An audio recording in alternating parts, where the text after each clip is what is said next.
Nigeria, a nation where 40% of its citizens live in poverty, and it has 1 in every 5 of the world's out-of-school children. Children who do not have hope for the future and eventually turn to drugs and crime. But one man is giving these children hope for the future, encouraging them to drop weapons and pick up plastic pieces. Tunde Onakoya. Most of us did not know this name until the last quarter of 2021 when this happened. Well, to understand how all this came about, we need to go back to 1994. Mr. Tunde Onakoya was born in Ikorodu, Lagos State, to a spare parts seller and a petty trader. He was the older of 2 sons. During his teenage years, things started to go bad for his dad. He had a danfo bus which he would lease out to drivers, and they would bring him an agreed amount, and sometimes he would even drive it himself. There were some days where he would be the conductor. This danfo ran into a series of issues and could no longer be a source of income. Tunde could not enroll in secondary school because his parents could not afford his fees, so he had to stay home, and during this time he discovered chess.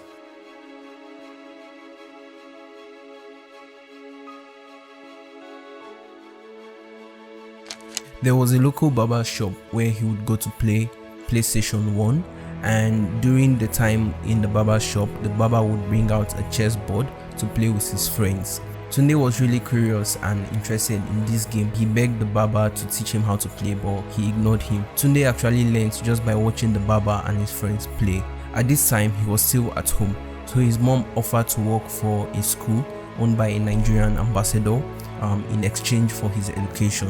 When he started school, he found it really hard because he couldn't speak English, but as time went on, he started to speak English very well, and he won his first chess tournament in JSS2. This was the first time Tunde actually saw his dad cry. He was so proud of him that his son could excel at something. Tunde started traveling for tournaments, and this opened his eyes to possibilities. Things were going well for him till after his WAEC, which his dad had to sell his car to pay for. When he wrote JAMB, he missed the cutoff mark just by 1 point to study medicine in University of Lagos. He tried again the next year in LASU, and unfortunately LASU increased their prices from 25,000 naira to 250,000 naira. What?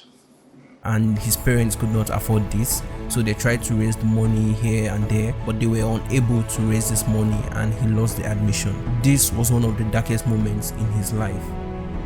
One day his mom came back with a form from Yaba Tech, and he didn't want to go to a polytechnic, but after his mom persisted and begged him, he agreed to apply, and that was how he ended up studying computer science at Yaba Tech. He had stopped playing chess for years due to frustration of getting admission and all that was happening in his life, but on this fateful day in Yaba Tech, he found a chess room in the sports complex, and he made inquiries and was able to join the chess club, which he became an active member of, and eventually he made it into the college team, which as a result meant he did not have to pay school fees or accommodation fees. Tunde was obsessed with chess. As he said, some days he would play it from morning to night, but this actually paid off as he won so many gold medals at different chess competitions, and this was what he used to survive in school as he did not receive allowance from home, and sometimes he would even gamble betting on chess games with some rich men that came to Yaba Tech to play chess.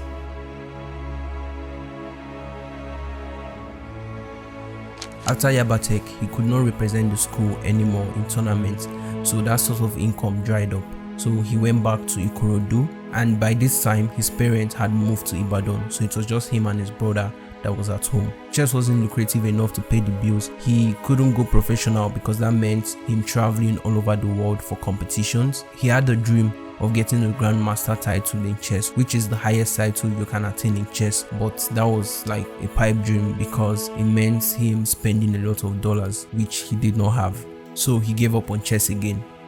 He started teaching at a school for a 6,000 naira salary, and it was very tough. So after 3 months, he decided he was going to quit. Tunde played piano at churches that would give him money, and that was where he got the idea to become a chess coach. He contacted some of his chess friends for from Yabatek, and they made a proposal and sent it to different schools to teach children chess. Some of them agreed and they were paying, but it wasn't so much, but it was something. This coaching went on from 2016 to 2018. While he felt fulfilled teaching these children chess, he wasn't earning enough, so he stopped in 2018 and he decided to take a professional IT course in view of getting a well-paying job. But something happened.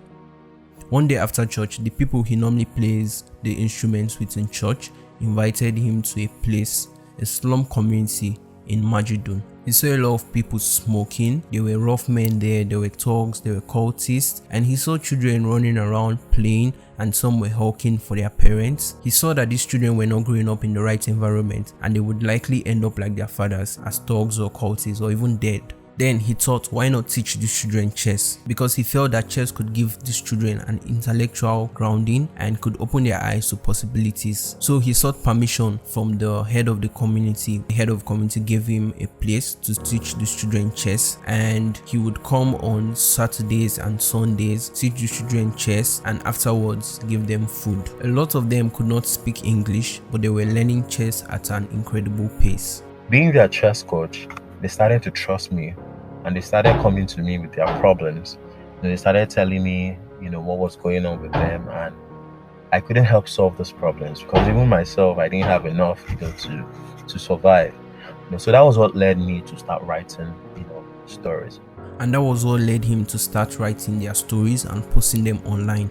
The first, which was a girl called Basirat, went viral on Facebook and Nas Daily, and someone actually contacted him to sponsor the girl to her university level. He went on to write other children's stories on Facebook and on Twitter, which got attention and people willing to sponsor. Stories like the one of 10-year-old Ferdinand in Makoko, who was born with cerebral palsy and a speech impediment and could hardly speak any English. He emerged the 2021 chess champion of a tournament organized by Chess in Slums. And the recent one that was trending all over Twitter, and that was even how I got to know Chess in Slums, the one of 18-year-old bus conductor Fawaz, who won a tournament organized in Oshodi. I'm gonna push through. What is too rough? I'm gonna push through. Just too young.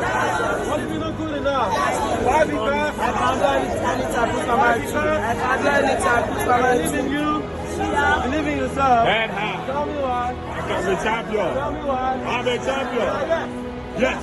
You want to be a pilot? Yes. You want to be a champion? I can't cover all the things the Chess in Slums initiative has done in this video, but to know more, I'll put their socials in the description. This story of Tunde Onakoya should inspire us to help others in any way we can. We mustn't wait till we have all the money in the world to do good to others. Chess in Slums have a GoFundMe, which I'll put in the description, so do donate and support them. Are you into the tech space? I made a video on the story of a Nigerian fintech startup. You can check the video right here. I'll see you guys on the next one. Peace.